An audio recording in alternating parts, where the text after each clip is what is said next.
Hello, little cubs. I hope you're all doing well, and welcome to Storytime with Mama Bear. I've missed you all so much, and I apologize for the delay of this new series. Tonight, I will be reading from the Brothers Grimm Complete Fairy Tales.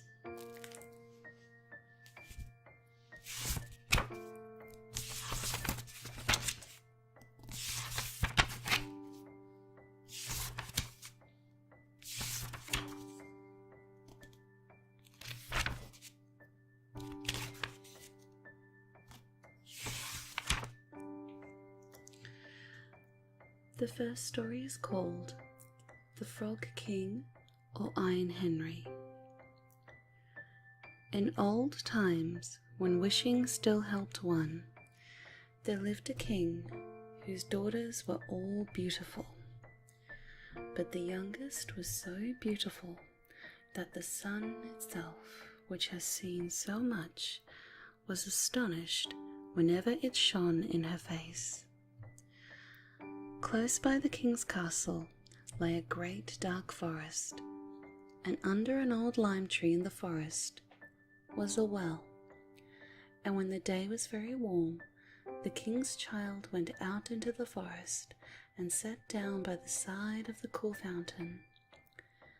And when she was bored, she took a golden ball and threw it up on high and caught it. And this ball was her favorite plaything.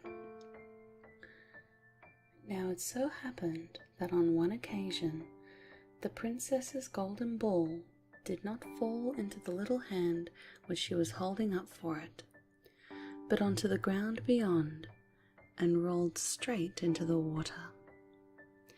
The king's daughter followed it with her eyes, but it vanished, and the well was deep, so deep that the bottom could not be seen. At this she began to cry, and cried louder and louder, and could not be comforted. And as she thus lamented, someone said to her, "What ails you, king's daughter? Your tears would melt a heart of stone."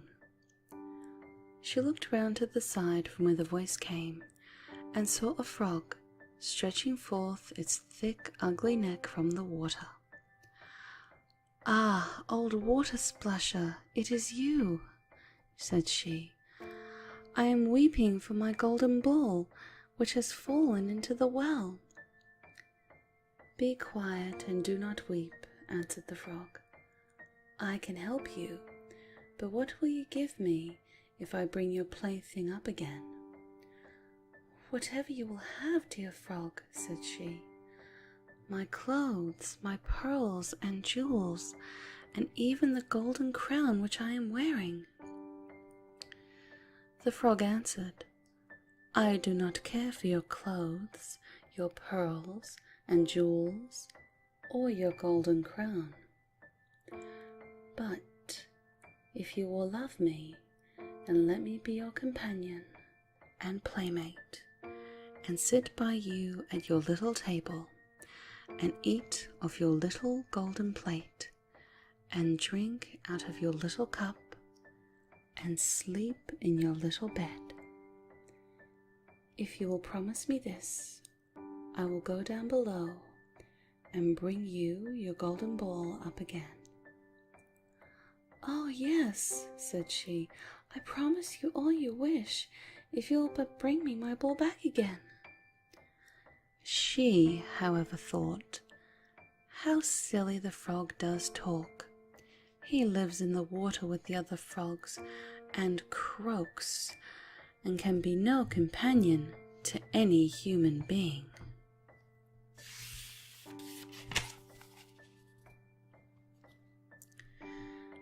But the frog, when he had received this promise, put his head into the water and sank down, and in a short while came swimming up again with the ball in his mouth and threw it on the grass.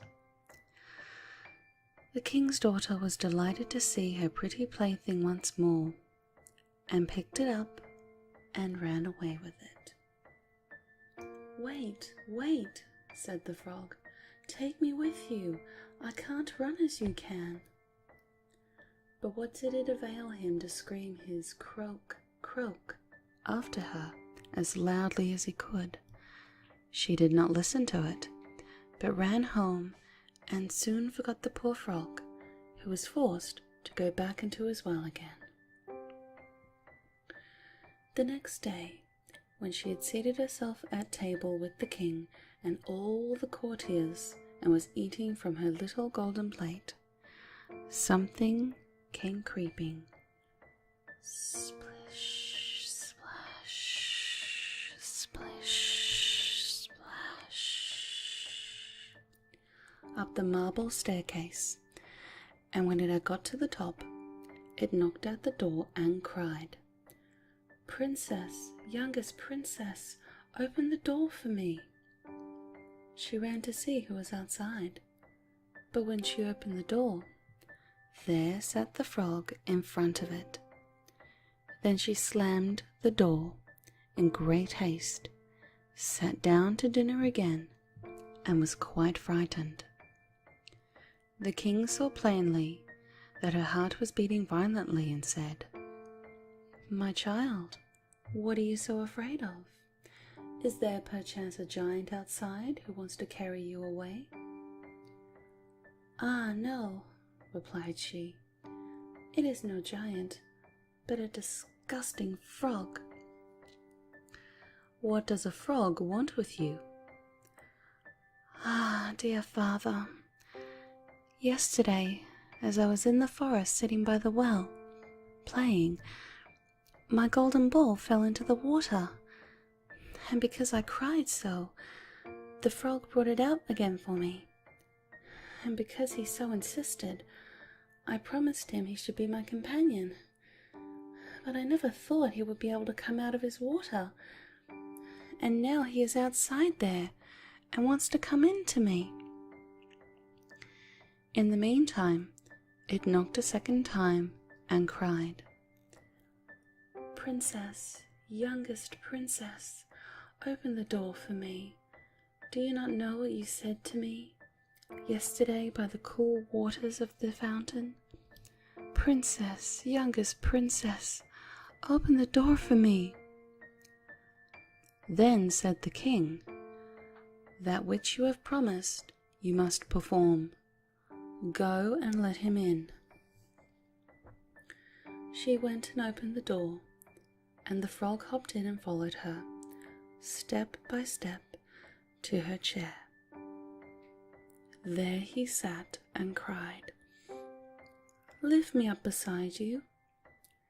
She delayed until at last the king commanded her to do it. When the frog was once on the chair, he wanted to be on the table. And when he was on the table, he said, "Now push your little golden plate nearer to me, that we may eat together." She did this, but it was easy to see that she did not do so willingly. The frog enjoyed what he ate, but almost every mouthful she took choked her. At length he said, "I have eaten and am satisfied. Now I am tired. Carry me to bed into your little room and make your little silken bed ready, and we will both lie down and go to sleep." The king's daughter began to cry, for she was afraid of the cold frog, which she did not like to touch, and which was now to sleep in her pretty, clean little bed. But the king grew angry and said, "He who helped you when you were in trouble ought not to be despised by you afterwards." She took hold of the frog with 2 fingers, carried him upstairs, and put him in a corner. But when she was in bed, he crept to her and said, "I am tired. I want to sleep as well as you. Lift me up, or I will tell your father." Then she was terribly angry, and took him up and threw him with all her might against the wall. "Now you will be quiet, odious frog," said she. But when he fell down, he was no frog, but a king's son with beautiful kind eyes. And it came to pass that with her father's consent he became her dear companion and husband.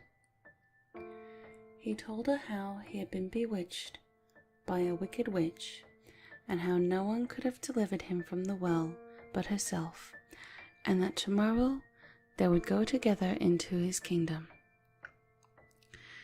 Then they went to sleep, and next morning when the sun awoke them, a carriage came driving up with 8 white horses, which had white ostrich feathers on their heads, and were harnessed with golden chains. And behind stood the young king's servant, Faithful Henry. Faithful Henry had been so unhappy when his master was changed into a frog that he had caused 3 iron bands to be laid round his heart, lest it should burst with grief and sadness. The carriage was to conduct the young king into his kingdom. Faithful Henry helped them both in, and placed himself behind again, and was full of joy because of this deliverance. And when they had driven a part of the way, the king's son heard a cracking behind him, as if something had broken. So he turned round and cried, "Henry, the carriage is breaking." "No, master, it is not the carriage. It is a band from my heart, which was put there in my great pain when you were a frog and imprisoned in the well."